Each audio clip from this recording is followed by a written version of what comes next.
మీ ఎలాంటి వ్యాపార ప్రకటనలకైనా వెంటనే మా ఛానల్ సంప్రదించండి.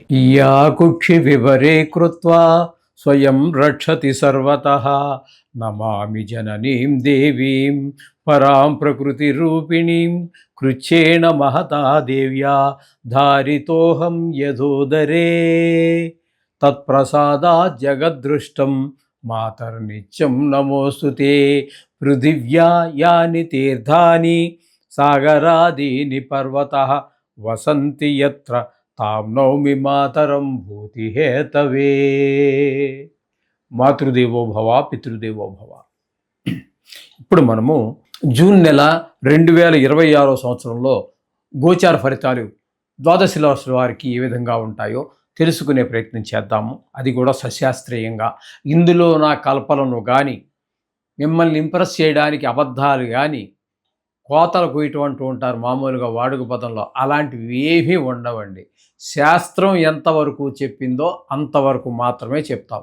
మిమ్మల్ని ఇంప్రెస్ చేయడానికి కానీ, లేదా మిమ్మల్ని బాధ పెట్టేసి భయపెట్టేసి ఏవో జపాలు తపాలు చెయ్యాలి అనేటటువంటి తాపత్రయం కూడా ఏమీ లేదు. శాస్త్రం ఎంతవరకు అంతవరకు మనం చెప్పడం జరుగుతుంది. ఇది కేవలం గోచారం మాత్రమే. దీని ఫలితం ఒక 10 to 15% ఉంటుంది. నిష్ణాతులైన వారు చెప్తే, మామూలుగా ఏదో సగం సగం తెలుసుకుని చెప్తే అది ఎంత పర్సెంటేజ్ ఉంటుందో భగవంతుడికే తెలియాలి. కాబట్టి మిగతాదంతా కూడా వ్యక్తిగత జాతకం మీద ఆధారపడి ఉంటుంది. కాబట్టి మీ దగ్గర మీ తాలూకు date of birth, time of birth, place of birth ఇట్లాంటివన్నీ ఉన్నట్టయితే వ్యక్తిగత జాతకం రాయించుకోండి. అది 100కి 75% జరుగుతుంది. ఇంకా 10%, 15% ఆ భగవంతుడి చేతిలోనే ఉంటుంది. అంచేత దీనికి మీరు ఏదో ప్రిఫరెన్స్ ఇచ్చేయక్కర్లేదు. ఈ యూట్యూబ్లో చూసి చాలామంది ఫోన్ చేస్తున్నారు. చాలామంది గురువుగారు మీరు ఒక్కరేటి చెప్తున్నారు, అందరూనేమో ఏదో నీకు లక్షలు వస్తాయి, కోట్లు వస్తాయి. ఏమీ రావు నాయన, నీకు కోటి రాదు, లక్ష కూడా రాదు. అంచేత అటువంటివేమి నువ్వు భ్రమలు పెట్టుకోవద్దు. నీ శ్రమను నువ్వు నమ్ముకో, దేవుణ్ణి నమ్ముకో, నీ శ్రమను నమ్ముకో, నిన్ను నువ్వు నమ్ముకో. ఇది నేను చెప్పదలుచుకున్నది. అంటే గోచారం ఏంటంటే, ఈ గ్రహాలు ఏంటంటే మనకి రాబోయేదాన్ని సూచిస్తుంది. అది ఎప్పుడు నాకు పూర్తిగా తెలిస్తే మీకు నేను సూచించగలను. నాకే ఏమీ తెలియకపోతే నేనేం చెప్పాలి? ఏదో కథ చెప్పాలి. అంచేత వాటి మీద పెద్దగా ఆధారపడకండి. వ్యక్తిగత జాతకం మీద ఎక్కువ ఆధారపడండి. అది చాలా వరకు నిష్ణాతులు కావాలి. దానికి కూడా గోచారానికే కాదు, జాతకం రాయాలని కూడా నిష్ణాతులైన వారు ఉంటేనే మాత్రమే జరిగే అవకాశం ఉంటుంది. ఇది గమనించగలరు.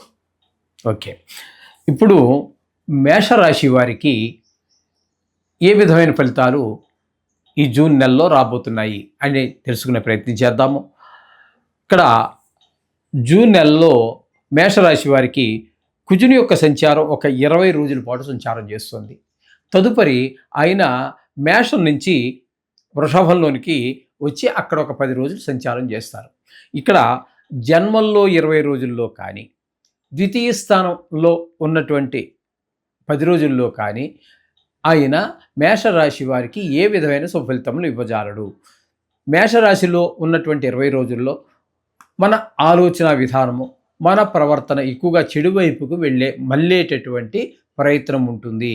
లేదా చెడు వాళ్ళతో చెడు స్నేహం చేయటము, ఇంకా వాడితో చేస్తే చాలండి, మన పూర్తిగా వాడు మార్చేస్తాడు. అంచేత అటువంటి వాటికి దూరంగా ఉండండి. ఇక రెండో స్థానంలోకి వచ్చి ఒక 10 రోజులు ఉంటారు. అది ధనస్థానం. ఆ 10 రోజుల్లో కూడా ఆయన ఇవ్వబోయే ఫలితం ఏంటంటే, ధనానికి ఇబ్బంది కలుగుతుంది. కుటుంబంలో కూడా ఆహ్లాదమైన పరిస్థితులు ఉండవు. అలాగే మాటలో కూడా కఠినత్వం ఉంటుంది. కాబట్టి మాటను కూడా కంట్రోల్ చేసుకోవాలి. మాట కంట్రోల్ లేకపోతే మిత్రులు కూడా శత్రువులుగా మారిపోతూ ఉంటారు. ధనం లేకపోతే ఏం జరుగుతుందో, ఎన్ని ఇబ్బందులు ఉంటాయో మీకు తెలుసు.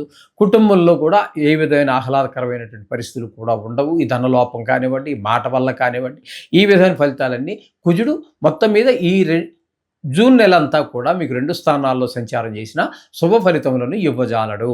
ఇక శుక్రుని యొక్క సంచారం తీసుకున్నట్టయితే, శుక్రుని యొక్క సంచారం తృతీయ స్థానమైనటువంటి మిథునంలో ఒక 8 రోజులు సంచారం చేసి, తదుపరి చతుర్థంలో 22 రోజులు సంచారం చేస్తూ ఉన్నారు. ఇక్కడ మీకు శుక్రుడు తృతీయ స్థానంలో ఉన్నప్పుడు అందరు సహాయ సహకారాలు అందిస్తాడు. అలాగే చతుర్థ స్థానంలోకి వచ్చిన తర్వాత అమ్మగారి ఆరోగ్య విషయంలో కానివ్వండి, ఆవిడ ఆశీర్వచనం మనకు దొరికే విషయంలో కానివ్వండి, అలాగే విద్య విషయంలో కానివ్వండి, భూమి విషయంలో కానివ్వండి, గృహ విషయంలో కానివ్వండి, వాహనంలో కానీ, మన స్వభావంలో కానీ అన్ని రకాలుగా కూడా మనకి సహాయ సహకారాలు శుక్రుడు అందిస్తున్నాడు.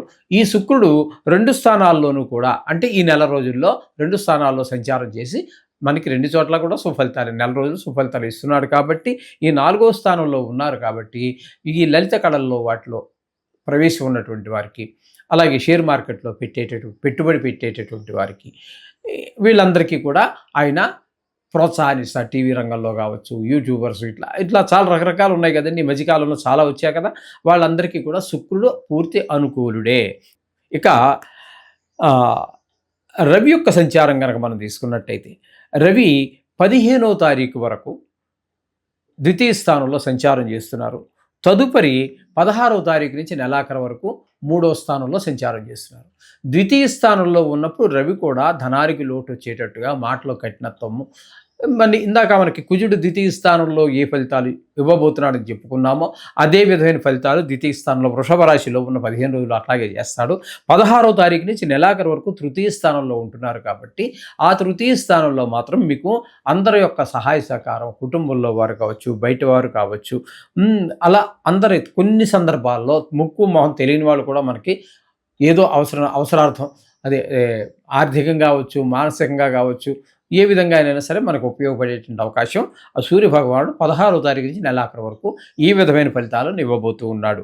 ఇకపోతే బుధుడు యొక్క సంచారం తీసుకుందాం. బుధుడు యొక్క సంచారం తీసుకున్నట్టయితే తృతీయ స్థానంలో ఒక 22 రోజులు ఉన్నారు. తృతీయ స్థానంలో యోగించజాలరు బుధుడు. అక్కడ జరగబోయేది ఏంటంటే, మనకు ఎవరు మన ఏదైనా పని చేద్దామంటే, మన ఇంటిలో వాళ్ళు కావచ్చు, పక్క వాళ్ళు కావచ్చు, ఆఫీసులో వాళ్ళు కావచ్చు, ఎవరైనా మనని ఆ పని అది వద్దులే అని చెప్పి వ్యతిరేకించేటటువంటి వాళ్ళే ఉంటూ ఉంటారు. ఆ వ్యతిరేకత నలుగురు ఎక్కువ మంది మనకి వ్యతిరేకి చూపించేటప్పటికీ మనకి ఆ పనిలో ముందుకు వెళ్ళడం కొంచెం దైవం మీద ఆధారపడి ఉంటుంది. కానీ అంచేత బుధుడైతే మనకు అనుకూలమైన ఫలితాలు ఇవ్వజాలడు. తదుపరి అదే బుధుడు 8 రోజులు చతుర్థ స్థానమైనటువంటి కర్కాటకంలో సంచారం చేస్తున్నారు. ఆ చతుర్థ స్థానంలో ఉన్నప్పుడు మాత్రం విద్య, భూమి, గృహము, మన మానసిక స్థితి, మన స్వభావము, వాహనము, తల్లిగారి యొక్క ఆరోగ్య విషయాల్లో మనకి బుధుడు మనకి అనుగ్రహిస్తూ ఉన్నాడు. అంటే 8 రోజులు మాత్రం బుధుడు అనుకూలుడు, మిగతా రోజులు అనుకూలుడు కాదు. ఇక గురువు తృతీయ స్థానంలో, అంటే మేషరాశి తృతీయ స్థానమైనటువంటి మిథునంలో ఒకే ఒక్కరోజు సంచారం చేస్తున్నారు. అది యోగించజాలరు.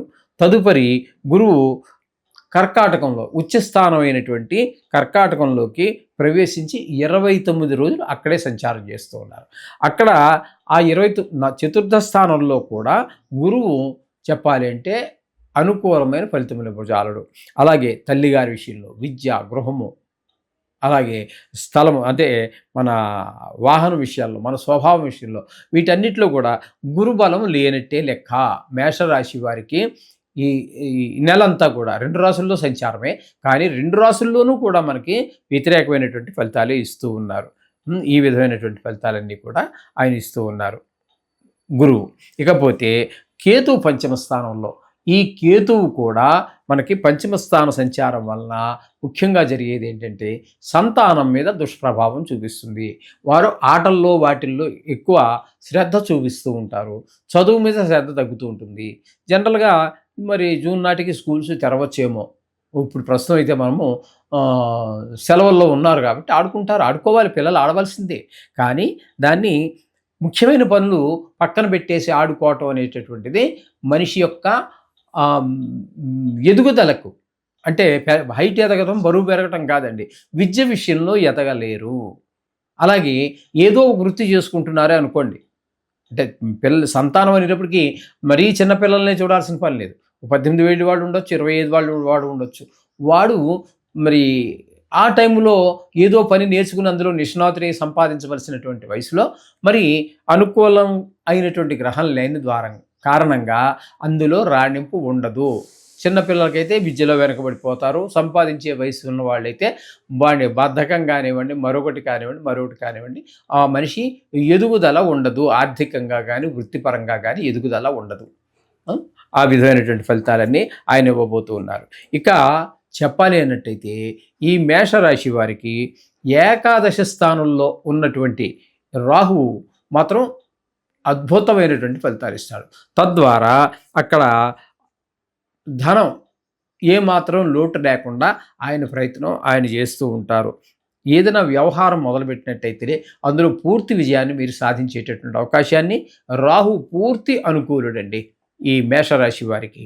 అలాగే శని భగవానుడు ఏ స్థానంలో ఉన్నారు అంటే ఏలినాటి శని జరుగుతోంది, ఏ స్థానంలో ఉన్నారు కాబట్టి ఆ శని భగవానుడు వీరికి ఇచ్చేటటువంటి ఈ ఫలితం ఏ విధంగా ఉంటుంది అన్నట్టయితే ధన వ్యయము, ధన నష్టము.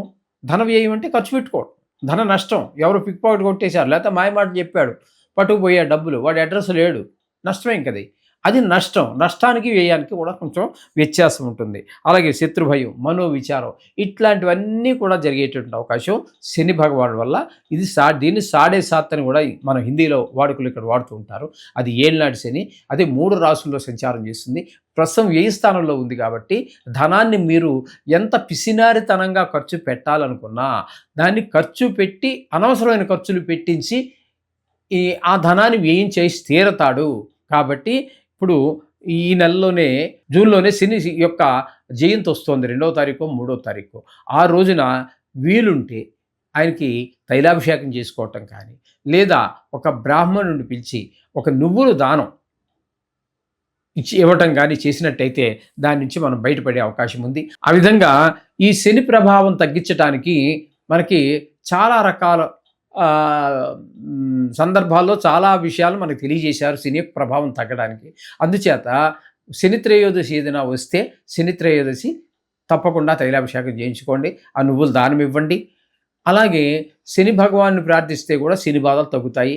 ఇక ఇది 7.5 సంవత్సరాలు ఉంటుంది కాబట్టి ఇక్కడ మీరు నాకు తెలిసి ఆర్థిక పరిస్థితి బాగుంటే ఖచ్చితంగా జపం చేయించుకోవటం, హోమం చేయించడం అనేది చేయండి. లేదు ఏదో బ్రాహ్మడికి నువ్వులు దానం ఇచ్చేసేయండి, అక్కడితో సరిపోతుంది. ఈ విధమైనటువంటి రెమెడీస్ కనుక మీరు చేసుకున్నట్టయితే చాలా బాగుంటుంది. ఈ యొక్క నవగ్రహాల యొక్క అంటే మనకి అనుకూలించినటువంటి గ్రహాల యొక్క దుష్ప్రభావం తగ్గుతుంది. రోజు కూడా మనం ఇప్పటి నుంచో చెప్పుకుంటున్నాం, గత 3.5 సంవత్సరాలు 4 సంవత్సరాలుగా చెప్పుకుంటున్నదే నవగ్రహ మంత్రాలు శ్లోకాలు చదువుకోండి. ఆ విధంగా చదువుకున్నట్టయితే మనకి సహాయపడేటటువంటి గ్రహాల యొక్క పరిస్థితి చాలా మరింత అనుకూలంగా ఉంటుంది. వ్యతిరేకంగా ఉన్న గ్రహాల యొక్క దుస్థితి కొంచెం తగ్గుతుంది, దుష్ప్రభావం తగ్గుతుంది. కాబట్టి మనం జీవితం ఆనందంగా జరగడానికి ఒక మంచి అవకాశం. కాబట్టి ఇది గమనించుకోండి. శుభం భూయాత్.